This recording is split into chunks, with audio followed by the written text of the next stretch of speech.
Good evening, ladies and gentlemen. Welcome to the football show today.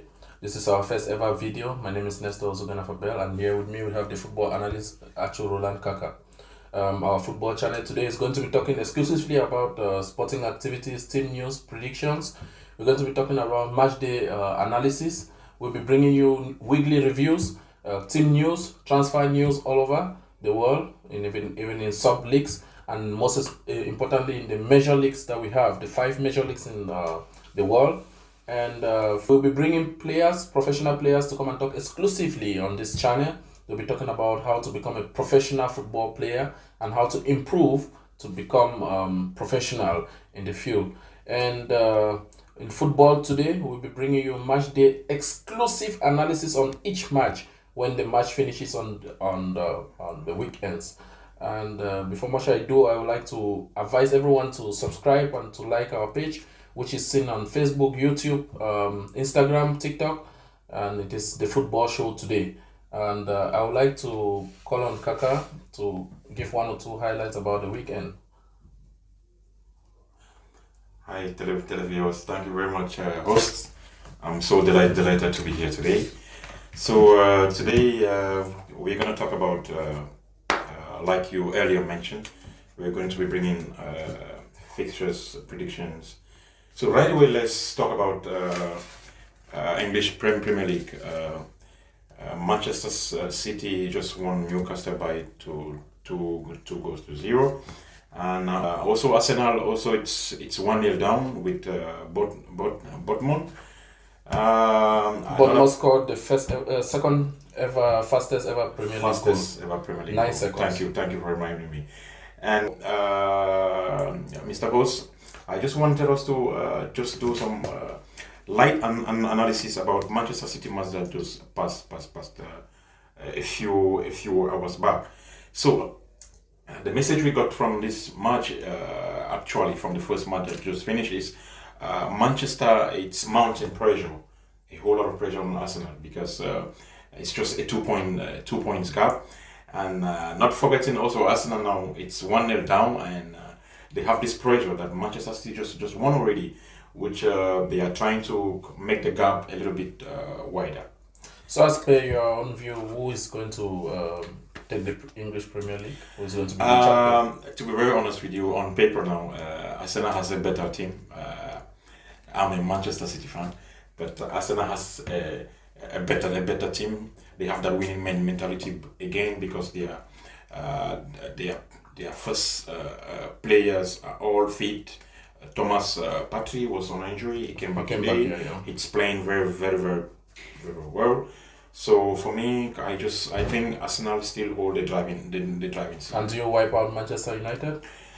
To be very honest and to be very fair with you, I don't wipe out Manchester United, because they, for a couple of weeks now, they are in tremendous form. They've built that winning mentality. So, talking about Manchester United, I would like you to go to the Spanish league, because we just mentioned them, and I cannot keep away the Spanish league because of Barcelona and what they are doing. They are 8 points gap or 15 points, 8 points gap, I think. Yeah, on the La Liga, it's the other day the point gap, I think, is between 9 and 10 point gap. But don't forget again, like I mentioned to you earlier, don't forget again that Barcelona, it's going through a transitional period, because their first team players are out on injury. And Real Madrid, we know Real Madrid, it's a team that they are very compact. They're a very strong team, well experienced. They are always good at the last part of the season. Always good at the last part of the season. So, but I think Barcelona, if I'm betting somebody, I'm going to go for Barcelona. Don't write Real Madrid off again, like I said, because Barcelona, they have this on this term, they have a lot of shortcomings in their team. So I still believe that Barcelona would win it, but let's just keep our fingers crossed. What of the Italian league? I think. Italian league, we got a surprise here yesterday from the Lazio. Good match. Lazio. It was really an interesting encounter. Yeah. Lazio surprised everybody, because with the current form that Napoli is on top. We couldn't really imagine that Napoli could lose the game yesterday, but again, football is football, so we expect. But again, Napoli is still ahead, and I still believe that the Serie A is still in their hands. Talking of Napoli, we have an informed African striker from Nigeria, Osimhen. Where do you think he'll be next year? Osimhen, I see a lot of Osimhen in. Maybe he'll come to Premier League. Most probably, might be Manchester United. But a lot of, believe me, during the summer when the summer market's open, a lot of big giants are going to go for him. Bayern Munich doesn't have a striker, I think, but they just renewed Choupo-Moting, the Cameroonian, to 2024. So don't you think Bayern can go in for him? I wouldn't think Bayern will go for him. Why? Because Bayern, they have a culture of, they have a budget. Not buying that much. And what of Real Madrid? Real Madrid, it's it's a club that potentially that Osimhen can be interested, but now it's going to be it's going to depend now on Benzema's form and the terms of playing, the terms of playing, because Osimhen at the moment he cannot come to be on the bench. Cannot come to be on the bench, and so all these things. So he's going to put all those things into consideration, see where he's going to go and continue his form rather than sitting on the bench. So it's a little bit tricky. Yeah. We're talking about transfers and Real Madrid. Kylian Mbappe, do you think he'll be in Real Madrid next year? Next year, I wouldn't say next year. It's next year. It's a little bit very close. But we all know that Mbappe, it's a dream club for him. At some point in the last transfer window, he wanted to be there. But due to some one or two reasons, he decided to stay there. But believe me when I tell you that Mbappe still has the sight of going to Real Madrid, because there are a lot of things that are happening in PSG that he's not. I believe that so many things, they promise him so many things, and as this season is going by, he's seen less of what he has been promised. But he's now the second captain, which keeps Kipembe not happy. Maybe I think he will want to leave because. If I'm in his shoes, if I'm betting somebody, I bet that he cannot make more than 2 more years in. Like I said, there are a lot of things happening behind the scene about Mbappe that even the captain, these are one of the things that he was being promised, and it didn't come. It didn't come with the time frame that he wanted. I think, as per what we gathered, this captain was supposed to come earlier than what he wanted. So this is what is causing chaos in the locker room, this and that. So let's just wait and see how it unfolds. But really, to be very honest, he dreams of playing in Real Madrid. That's where he really wants to play. Talking about transfer, which transfer do you think is the best so far this season? Most especially in the Premier League. Jesus, Casemiro, Haaland. We wouldn't go far. I think Haaland is the best transfer that has happened.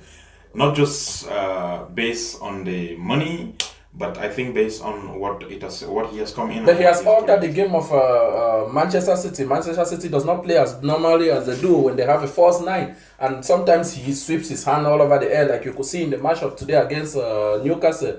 So they are not playing to the rhythm that he wants. That's right. And also, I will let you understand something. Don't forget that you cannot keep using the same system every season. But if you take away Haaland from Manchester City, they are still going to be winning matches and being so excellent. But if you remove Casemiro away from Manchester United, I think Manchester United is done and dusted.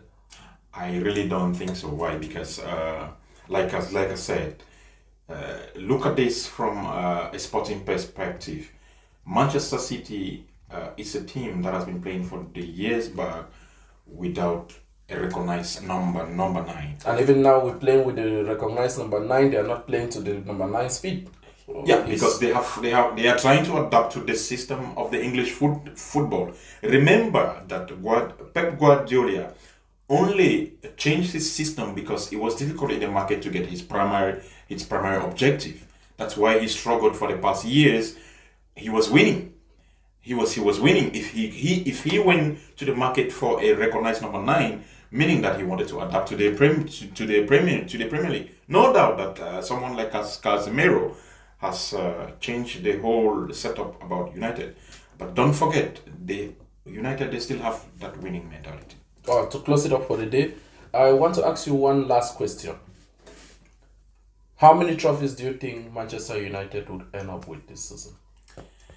Okay, being on paper now, they have one trophy already. Yeah. Let's look at it from an experience point of view. Let's look at it from the sporting point of view. Look at it from the team point of view.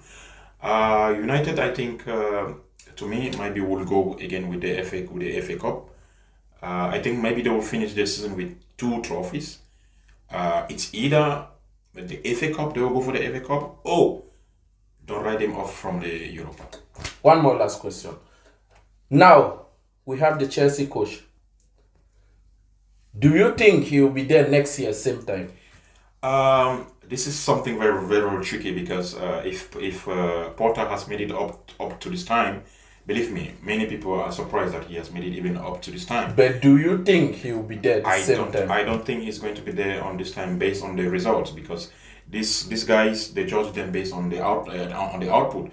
And so far, for the last 10 to 11 games, the output has not been very, very good. And I just feel that the owners don't just want to get him out now. But if he continues like... So your answer is no? No, he will not.